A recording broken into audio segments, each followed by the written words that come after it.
Remonta o proibicionismo na França foram as relações com o comércio de fora, principalmente nos séculos XVI, XVII, com a atividade exótica que vinha de fora, né? Outras sociedades pré-modernas, europeias e de outros continentes também adotaram proibições de certas drogas para certos grupos de pessoas ou mesmo para todo mundo, especialmente na forma de tabu religioso, mas foram sempre justificativas ligadas a sistemas tradicionais de crença em que privilégios aristocráticos ou sacerdotais regulavam os critérios do consumo psicoativo, então de algum tipo de droga. Mas, principalmente após o Renascimento, a cultura e o mercado adquirem na Europa uma nova estrutura. A própria expansão da navegação acontece devido ao lucro comercial obtido no tráfico dos produtos de além-mar. Os principais produtos em questão são açúcar, álcool, destilado, ópio, cacau, café, chá e tabaco, pois são itens que foram introduzidos e recebidos de forma quase que simultânea e similar. Eu sou Marcos Morcego, comunicador político aqui na Caverna do Morcego. Eu queria lembrar vocês aí que a gente tem alguns outros projetos, tá? A gente tem nosso podcast, Caverna do Morcego, disponível em quase toda a plataforma de áudio, então você pode acompanhar a gente por lá. A gente tem um programa de lives que acontece no nosso YouTube e no nosso canal do Twitch. Vai estar tudo aí na descrição ou aparecendo em algum lugar durante certo momento do vídeo, tá bom?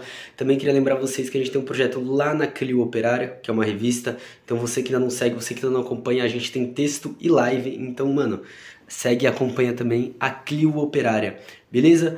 Lembrar também do cupom de desconto, hashtag Morcego na Autonomia, que te dá 20% de desconto em qualquer produto da autonomia literária, inclusive deste livrinho aqui, que é o livro base que a gente está utilizando para esse episódio, tá? A História do Proibicionismo, Drogas, do Henrique Carneiro, pela autonomia literária, 20% de desconto. Como é que cadê o símbolo da autonomia aqui, ó? É isso aí. E, é claro, quiser apoiar nosso projeto, você pode apoiar em apoia.se/cavernamorcego ou pelo nosso Pix, podcastmorcego@gmail.com. Chega de enrolação, bora voltar pro episódio. Quem supostamente foi a primeira pessoa que chegou a levar o tabaco para a Europa, pelo menos, né, dentro dos períodos que são avaliados para esse livro, foi Rodrigo de Xeres, que inclusive chegou a ser preso por causa disso. Quem pela primeira vez, através da botânica, o descreveu foi André de Tevet, lá em 1557, apesar de que 3 anos antes, Humbert Dodons e Jean Liébaut, odeio falar os nomes, né, que são muito complicados, já o tivessem documentado em seu herbário, apresentado já o nome científico de nicotiana, que permanece até hoje enquanto nicotiana, tabaco, né, nome científico. Desde cedo ele estava nessa separação de classe, então existia sim um tabaco para os pobres e outro nobre e clerical, especialmente como rapé. Mesmo com restrições internas, a Igreja Católica irá admitir seu uso, especialmente entre os jesuítas. A gente está falando desse primeiro momento. Por isso que um dos grandes momentos do proibicionismo se dará no mundo germânico e no mundo anglo-saxônico. Como exemplo, o rei James I, que irá condenar o seu uso, publicando inclusive um panfleto sobre. O tabaco ele não chega a ser proibido. A gente está ali em torno de 1600. Mas o rei James eleva as taxas e impõe exclusividade de importação através de Londres. Com isso, o produto se torna de grande importância para a exportação norte-americana, já que de lá a gente tinha grandes plantações. Em 1644, o tabaco já servia como moeda nas colônias inglesas da América, e na Virgínia o preço das bebidas era fixado em quantidades de tabaco, então virou inclusive uma moeda de troca, né? Já na Prússia, até 1848, nem fumar nas ruas era permitido. Até mesmo o café foi proibido aos pobres, constituindo um privilégio nobre e clerical. Na mesma Prússia, tinha outro debate que vinha antes, sobre o chá, pois ele concorria com a tradicional produção de cerveja. Simon Pauli, o médico privado do rei Christian da Dinamarca, vai se tornar um dos mais duros censores do café, do chá e também do tabaco.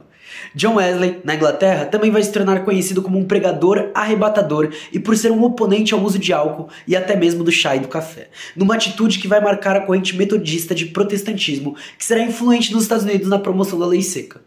O café passa a ser relacionado à expressão do trabalho, da vigília, do antierotismo, virando uma bebida da burguesia durante o século XVIII, sendo como colocado oposta ao próprio álcool. O álcool foi se tornando assim uma substância identificada a usos problemáticos, enquanto o café e o chá se tornaram bebidas sóbrias. O que acontece com o tabaco é que ele vai ser assimilado ao uso do álcool na época, inclusive hoje em dia, né? Porém, nenhuma dessas drogas conseguiu se tornar antipopular. Inclusive, o comércio do tabaco foi uma peça-chave na constituição do sistema triangular sul-atlântico. Cerca de 25% dos escravos importados no século XVIII foram trocados pelo tabaco. Vai ser no mundo contemporâneo e no mundo moderno que o proibicionismo se instaura enquanto uma prática política, né? Ou enquanto uma política formuladora, para seguir um pouco do que o Henrique Carneiro traz, né? Os ópios se espalham com uso alto para ações analgésicas, contra a fadiga, a depressão e até o tédio, mas também abastecendo a área do prazer, como um incitamento à luxúria, quase como um afrodisíaco. São os portugueses que primeiro fazem contato na China, popularizando o uso do tabaco fumado. Com a dinastia Qing, houve a tentativa de proibição, que não foi nada popular, e rapidamente o método de se fumar tabaco levou à adoção do ópio fumado, especialmente na costa do estreito de Taiwan. Mas, por volta de 1729, na mesma dinastia, Yonzheng faz a proibição do ópio, pensando também numa condenação de práticas sexuais, como a prostituição, a sodomia e também o adultério. Era a tentativa de um controle biopolítico de um consumo psicoativo, que gerou a valorização do preço pela clandestinidade e escassez. A proibição, ao contrário de uma medida economicamente protecionista, se tornou um modo de garantir quase um monopólio aos fornecedores estrangeiros.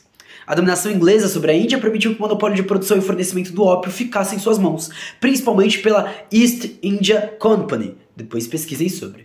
Mas, ao mesmo tempo que formava sua fortuna, a Inglaterra sofria fortes proibições. O próprio Império Celestial desprezava o comércio e tudo que fosse estrangeiro, também havendo uma proibição aos estrangeiros aprenderem línguas chinesas, ou visitarem, ou manterem contato com a população.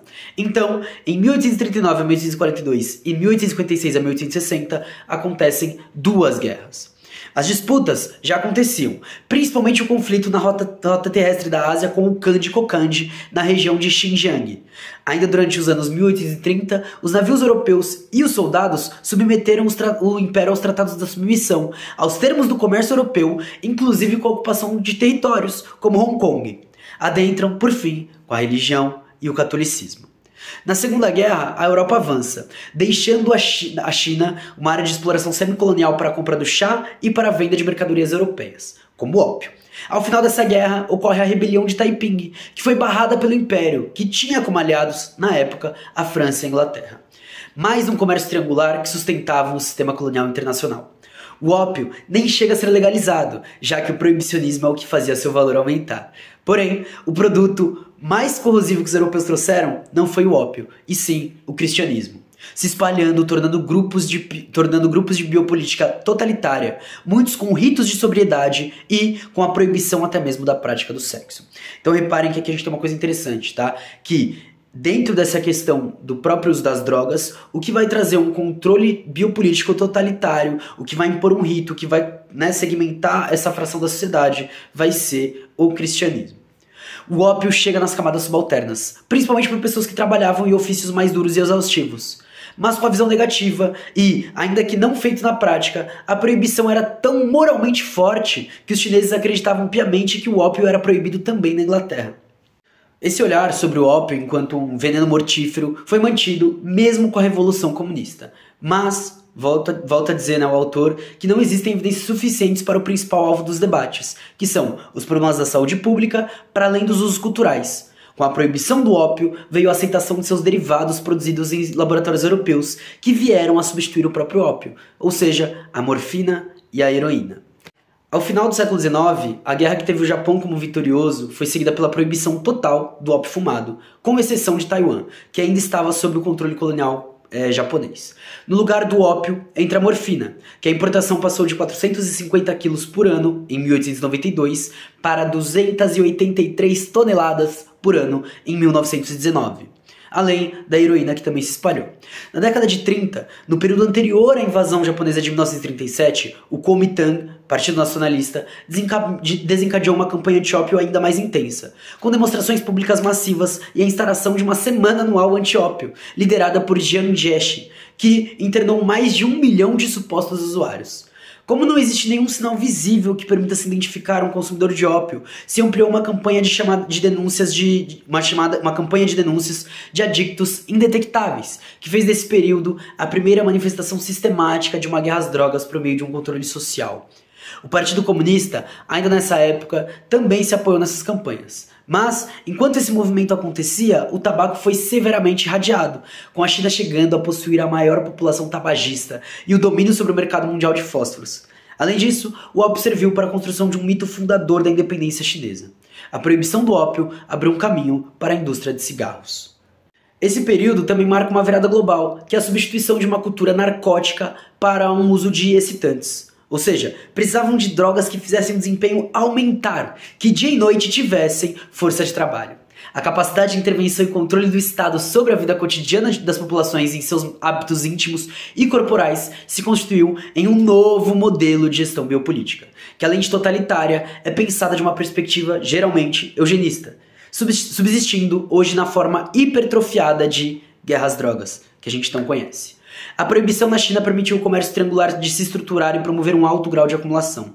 Mike Davis, aquele que escreve Holocaustos Coloniais, disse que a sistemática exploração da Índia pela Inglaterra dependeu em grande parte da exploração comercial da China pela Índia. Porém, após esse processo intenso de acumulação, já no século XX, a Inglaterra e os Estados Unidos irão começar a construir organismos, ou melhor, mecanismos internacionais de controle de restrições. Primeiramente ao ópio, Conferência de Xangai de 1909, Tratado de Haia de 1912. E os EUA, aproveitam a oportunidade para já demonstrar liderança, tentando dominar o mercado farmacêutico antes do predomínio germânico, inclusive com a obtenção de patente de diversas drogas, entre elas a aspirina.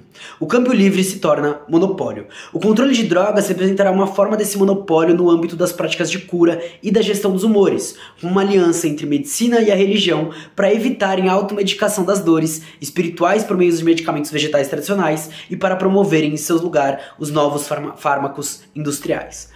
E aí a gente tem uma coisa interessante, né, quando a gente pensa principalmente a dimensão de luta pela terra, que é inclusive uma autodefesa médica. A gente tem episódios falando sobre os Panteras Negras, falando sobre os zapatistas e falando sobre os exércitos zapatistas da libertação nacional, beleza? Só pesquisar aí no YouTube.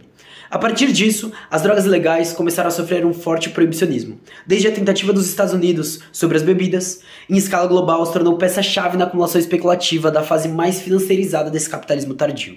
Portanto, de um lado é rentável para o capitalismo, de outro é possível realizar, a partir disso, o exercício de um biopoder coercitivo.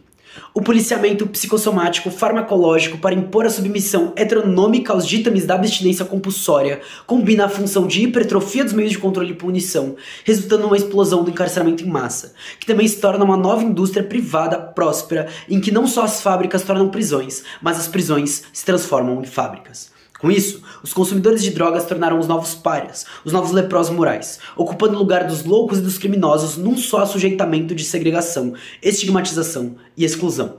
Crescem os campos de concentração de infratores das interdições dos consumos proibidos identificados pelas ingestões desautorizadas de plantas, condenadas à erradicação. Esse último parágrafo ele é meio confuso, né? É uma citação direta do autor, mas ele tá falando basicamente aquilo que a gente pretende trazer no desenvolvimento dessa série, tá? Mas existe uma associação, por exemplo, no Brasil, da droga a setores marginalizados, setores subalternos, ou seja, particularmente pessoas negras, indígenas, ciganas e por aí vai, né? Todos esses grupos, uma associação direta dessas pessoas ao uso de drogas, ao nível de marginalidade, a questão da mendicância, né? De ser uma pessoa em situação de rua, a questão da vagabundagem. E a gente teve, durante toda a nossa história, várias leis que tentaram atuar em cima disso. Porém, agora a gente começa a olhar para uma questão de uma política de Estado que cabe muito bem ao neoliberalismo para a gente entender como essa situação permite que eles tenham lucro, permite que eles tenham um controle biopsicossocial, ou seja, um controle sobre a nossa vida, ou melhor, um necrocapitalismo, um controle sobre a nossa morte, se assim a gente preferir, e como isso se relaciona com toda uma cadeia que se forma, que vai desde estrutura de governo, até a gente pensar a questão da dimensão das escolas, até a dimensão da própria guerra às drogas, do encarceramento em massa, enfim, da morte da juventude periférica, da recente explosão do número de mulheres presas, enfim, todo esse processo, né, de pessoas trans e de como esse sistema se estrutura em cima da tortura, do aprisionamento, do enclausuramento. É isso, espero que vocês tenham curtido o episódio de hoje. É um episódio bem interessante que eu acho que ele faz um meio de caminho porque a gente está querendo trazer dentro dessa série. Então não esquece de seguir, de compartilhar, divulgar, de dar essa força, de apoiar a gente, inclusive financeiramente, que é o que mantém esse projeto vivo, tá bom? Muito obrigado pela presença geral, espero que vocês tenham curtido. Até mais. Tchau!